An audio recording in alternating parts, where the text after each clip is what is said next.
Mysterious Mr. Enter, power word. Jonathan Rosansky is an asexual, self-admitted Asperger that reviews cartoons on the internet. Thank heavens that his asexuality prevents him from reproducing. His entertainment value for trolls isn't so high because he has an especially humorous or original style, but because he rants about cartoons made for 5 to 12-year-olds. He doesn't review kids' cartoons because he raises children or has written a successful TV show himself, but because he still identifies with the target audience. Furthermore, he pretends to fight for the quality of kids' shows and simultaneously loves fart and masturbation jokes. Some people's talent seems to lie in pretending that the world gives a crap about their opinion, and as Mr. Enter has admitted, reviewing cartoons is the only thing he's really good at. Unsurprisingly, he has been bullied very often in school and is generally seen as a mistake by his parents. What annoys him the most is they don't accept reviewing as a career. Mr. Enter is generally egocentric and not above giving his fanboys a page of 87 random facts about me on DeviantArt. Unsurprisingly, he is oblivious to the fact that children should watch as few cartoons as possible, but apparently that isn't the way he was raised. Instead, he has every single SpongeBob and MLP season on DVD. A common hypothesis is that his obsession with ranting about children's cartoons stems from his abusive childhood and inability to grow up. He likes to yell at cartoons, a coping mechanism suggested by his therapist. He first got into reviewing episodes of My Little Pony, Friendship is Magic in order to prove himself to the Brenny community.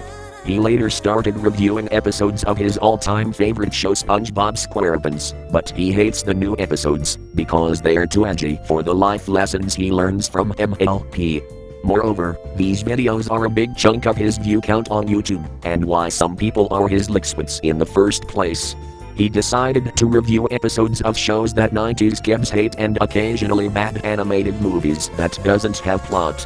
He at first called the show infamous animation, but as it turns out that most of the crap he reviews aren't really that infamous to people who don't watch cartoons, so he changed it to animated atrocities so he could describe his show more fittingly. Most people are too much of an ignorant jackass to know that he's actually a ripoff of the Nostalgia Critic, but unlike the irate gamer he gets off scot-free, as people actually think he is a creative artist. He also has over 100,000 drones of Reddit users that subscribe to him on his YouTube channel.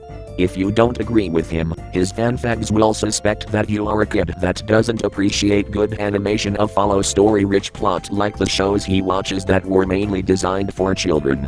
All of his fans also get very butthurt when you criticize him or call him out on his bullshit.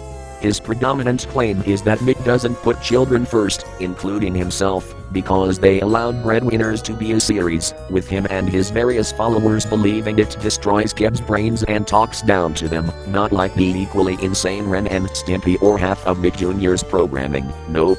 At the same time, he can't explain why children shouldn't enjoy cheap jokes, when he himself enjoyed masturbation jokes at the age of 16 and still has an odd fascination with toilet humor. Therefore, his arguments bounce between cartoons have to be deep and meaningful if he doesn't get the humor, and cartoons are good as long as they make you laugh if he gets it. Before becoming the faggot he is today, Mr. Enter was born in Massachusetts in some town that no one cares about. He claims to have been abused by his parents and pepper sprayed by some bullies, but so far, nobody has actually proven this. Before starting to moan about the garbage the youth of America views on television, Jonathan used to be a Let's Player called Bravania.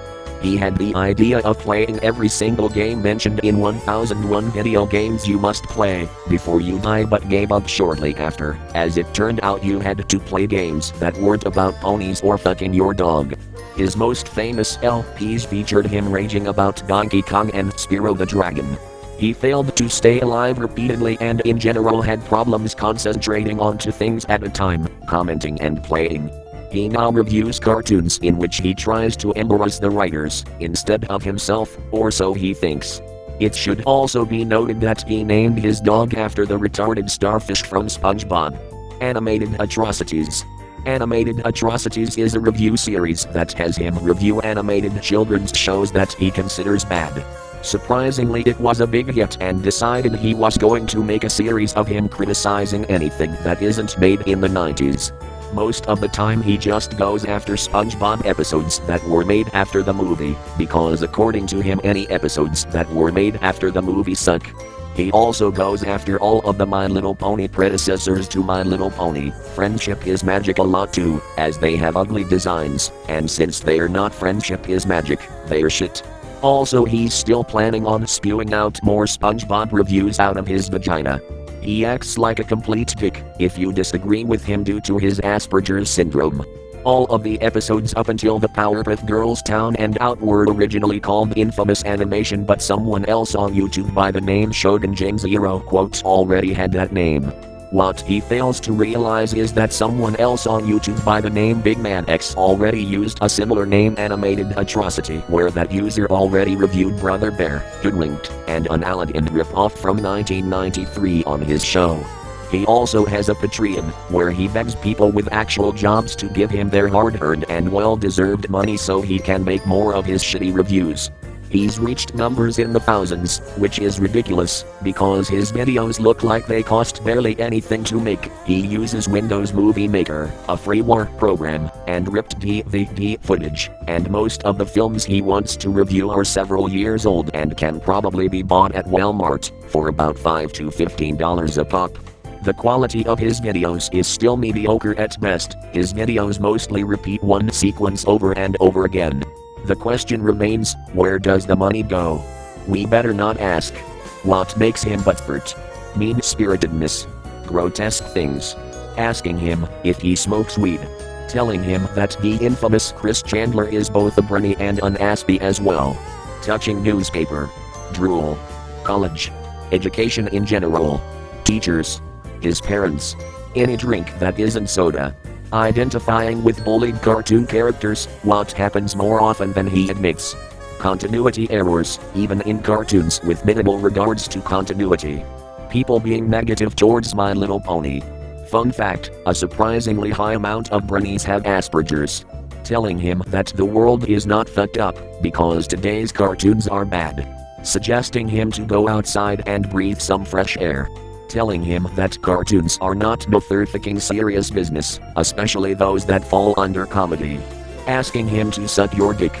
Telling him how funny he looked when he yelled at his computer. Suggesting him to read a good book instead. Asking who pooped in the peanut barrel.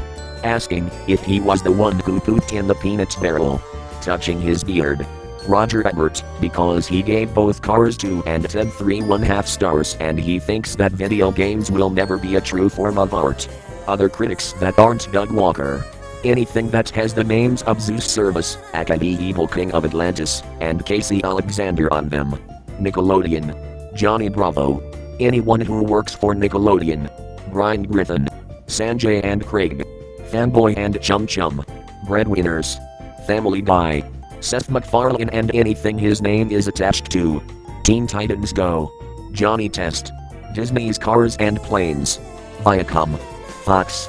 Cartoon Freak 666, Jimbo 17, Shota, and SpongeBat 1, 4 guys who got sick of his shit. Flash Sentry. Charlotte Fullerton.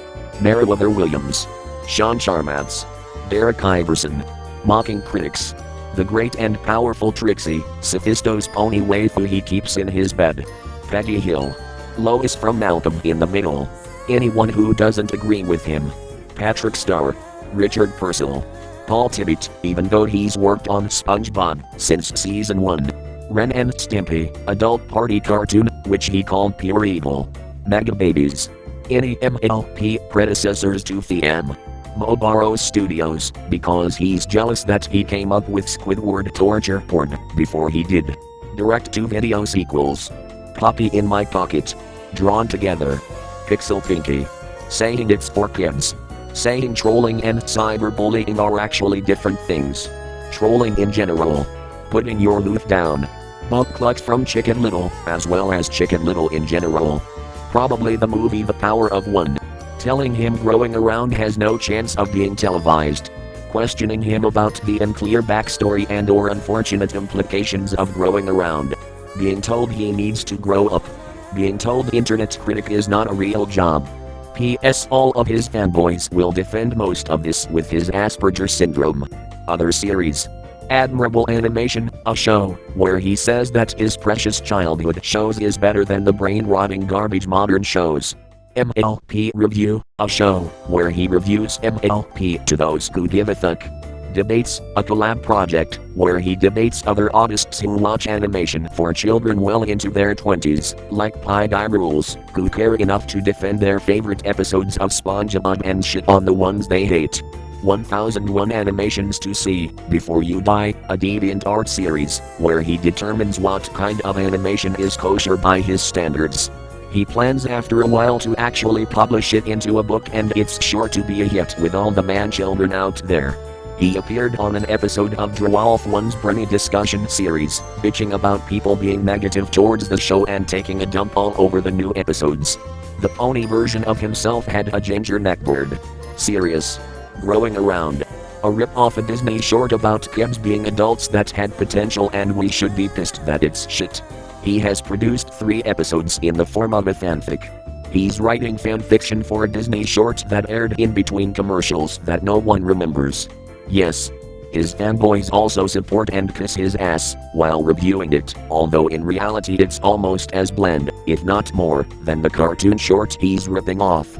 Not to mention the plots are generic and the whole show is bottom of the barrel crap that he criticizes modern cartoons of nowadays, yet he still pushes on hoping to get his precious show aired. Advice videos. He made advice journals in the past, but now he's doing videos. His first video was about dealing with trolls. His spawn. Many people too on DeviantArt follow in his footsteps and make bitchy criticisms about animations, because he uploaded a frame for other people to make animated Atrocities title cards, and it's now all over DeviantArt. The people who do this most likely think they are as good as their precious god and savior of a critic, which is actually true, considering he's a basement-dwelling shit. All of his Brenny fanboys can't respect it. Whenever someone likes something that they don't like, they even make 1-2 episodes that he's already done, like a pal for Gary or the Splinter. They also tend to do animated movies that the Nostalgia Critic already reviewed. He also had his fans also spam the account of a guy on TV Tropes named Shoga, who posted comments of agreement on negative reviews of Enter's work, and every negative review has been flagged by his Butford fanboys. It got to the point where Shoga had to abandon his account, and Enter had absolutely no repercussions about it, claiming the troper was playing the victim.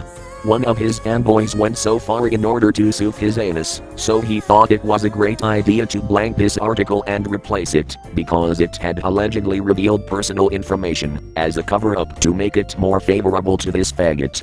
However, it got reverted in an instant, and he cried to his idol's DeviantArt about it, while nobody gave a fuck shortly after. Children's cartoons. Serious business. Enter's hypocrisy and other idiocy. Like most online critics, Enter is quite the hypocrite when it comes to criticism. He'll happily tear any given animation to shreds, but if anyone so much as dares disagree with him, he'll burst into tears, and his white knights will treat you worse than a murderer, because he has Asperger's.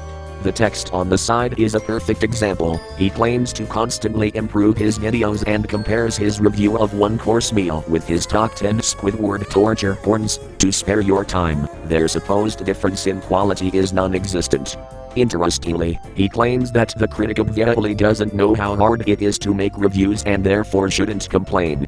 He also claims to hold old mix shows from the 90s to the same standards as current ones, but has failed to back it up. As mentioned earlier, he really loves fart jokes.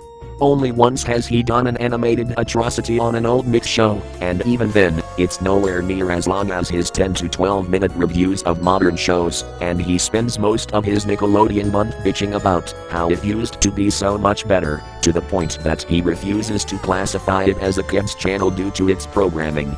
Speaking of standards, just what does MysteriousMrEnter hold his shows up to anyway? How does he judge continuity for shows that lack it? One of the largest example of this is during the Patrick Support countdown, where MysteriousMrEnter placed an episode at the top because of one line. He flipped his shit over one line and claimed it covered all SpongeBob canon, because, yeah, I don't know. He admitted that it's okay for a show to not feature continuity between episodes or some shit like that, and doesn't explain, since he assumes that a Saturday morning cartoon has continuity, why the city doesn't remain crushed, burned, and or destroyed, how Mr. Krabs got his body back, and, most importantly, how Fred is still walking. Yet, he claims that one line of dialogue applies to an entire 15-year-long series. To comment this with his own words, look at the side, get a fusing hobby. Apparently, it doesn't cross his mind that children, the network's target audience, enjoy it and mix other programming, and that times and tastes have changed since he was a kid. He is also shocked to discover that Breadwinners was the #1 kids show in its 5th week, exasperated that the show was popular with its target audience, and using it as evidence that Nick is literally Hitler. He also bitches and moans about the fact that Nick looks for talent on the internet and doesn't pick up quality programming that comes straight to its door, like the modifiers, even though he'd probably be calling it an atrocity if it were picked up. He also claims Ren and Stimpy, a 90s show, which he doesn't like, did toilet humor better than Sanjay and Craig, a recent show, but doesn't really elaborate on how. He also likes to call Zeus Service, Casey Alexander, Sean Charmatz, Richard Purcell, and Derek Iverson poor excuses for human beings just because they wrote for the new SpongeBob episodes, but what he fails to realize is that 3 of those people also worked on his precious, holy seasons 1 to 3 of SpongeBob and other shows he likes. He also treats people like Seth MacFarlane, everyone at Nickelodeon, the Teen Titans Go! Writers, or Charlotte Fullerton, as being inferior beings to himself just because they wrote episodes that weren't up to his standards. In fact, in his Pet Sitter Pat review, he showed screen caps of Casey's Twitter, where he reveals his fondness of a pal for Gary, while Enter insults him.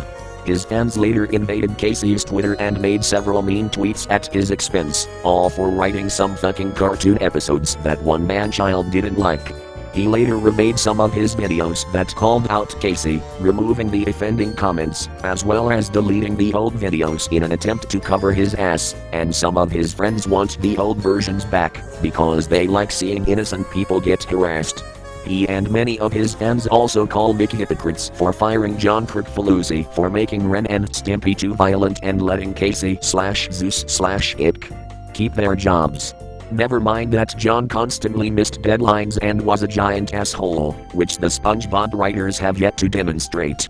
In addition, his bitching about TV networks looking for talent on the internet is hypocritical itself, as he wants to pitch his own show, Growing Around, to a TV network, and he could be considered as internet talent. However, nobody is going to pick up his show, because it's stupid, gay, and a rip-off of a Disney short he claims had potential. Despite the fact that he bitches about fart jokes all the time in his atrocity reviews, his recent Growing Around script, My Pretty Pony, yes, that's really the name, had some fart jokes in it as well. As of February 9, 2015, he updated it in order to cover his ass from people rightfully calling him a hypocrite. There's also the fact that Growing Around is some of the laziest, blandest, most generic, most unoriginal tripe ever conjured by the human mind. Maybe even more so than the shows he whines about all the time. He also hates when cartoons play abuse for laughs, yet in his Fairly Odd Pet review, he portrays a Nickelodeon executive as an abusive parent for a cheap laugh. So, animal abuse ticks him off, but child abuse is fine? He also says music is objective, but comedy isn't. He also bitches about people nitpicking friendship is magic, yet he nitpicks everything he hates. He also thought the Go Animate movie was a professional work, because its end page said it had a theatrical release and a huge budget. And as we all know, the internet never lies. His constant focus on the negative suggests a severe case of masochism, especially if you consider the vast amount of free time he spends to watch, review and upload said cartoons. Much free time, indeed. Furthermore, he named his own pet after a moronic starfish and never considered to change this. It seems like he needs kids shows to feel smarter than he actually is. The best word to describe this is hypocrite. However, we encourage you to find out for yourself. More hypocrisy. The peak of irony was reached when he reviewed his never-finished self-made game epic The Humorous RPG, which can be watched on YouTube. Quote from episode 1, "For once I can't yell at the writer for doing something stupid." What stupidity exactly? Well, look at this humorous dialogue, minute 8:20. Note the laugh of MrEnter after reading this in his Let's Play and compare this to his positions in animated Atrocities. How highbrow his brainchilds are. How much taste he has. But if you think about it, the very same person absolutely loves fart jokes. Unsurprisingly, he got dissed by his own character in the end. Mobros Studios. Besides the nostalgia critic, MysteriousMrEnter probably takes some of his inspirations from this YouTube poop maker. In fact, this is where he got the phrase Squidward torture porn from, and his idiot fanboys think that MysteriousMrEnter was the creator of the phrase. Whenever he does a SpongeBob episode, he often goes after ones that Mobros Studios already reviewed in both of his countdowns and for the most part have the same criticisms, despite the fact that he doesn't review anything that the nostalgia critic or JonTron already covered. Ever since then, MysteriousMrEnter and Mobros Studios have been enemies. Even though Mobros Studios created Squidward torture porn, MysteriousMrEnter has more subscribers than him. Many suspect that this rivalry continues to this day, because Mobros Studios creates videos that aren't made in Windows Movie Maker, fueling MysterioMrEnter into a jealous rage. Copyright claims. Not even someone as special as MysterioMrEnter is safe from copyright. One of the earliest instances was Shout Factory taking down one of his pony videos. Even though Shout technically doesn't have the rights to do that, that's Hasbro's job. Shout only puts the show on DVD. Much later, somebody at Viacom saw his Breadwinners review, and decided it was the biggest bunch of bullshit they had ever seen.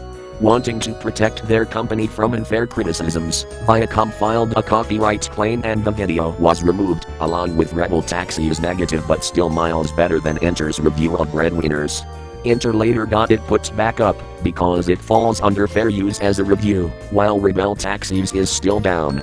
Later, Fox decided they were sick of his bullshit and took down his Vimeo account, where he posts his reviews of Family Guy, The Simpsons, King of the Hill, and Alan Gregory, because Fox would be able to find it easier on YouTube. Enter has yet to get it taken care of, but for now, everyone is thankful that they don't have to listen to him bitch about Fox, since his reviews of their shows are the only thing worse than the shows themselves. Lol, never mind, he's back up. Viacom struck back once again with having several of his most popular videos, all SpongeBob related of course, taken down. His channel as of January 12, 2015 has been completely terminated from YouTube as a result of these copyright claims. Unfortunately, the man-child got his YouTube page back by some miraculous chance. On the flip side, the video evidence of his faggotry can be displayed on it again.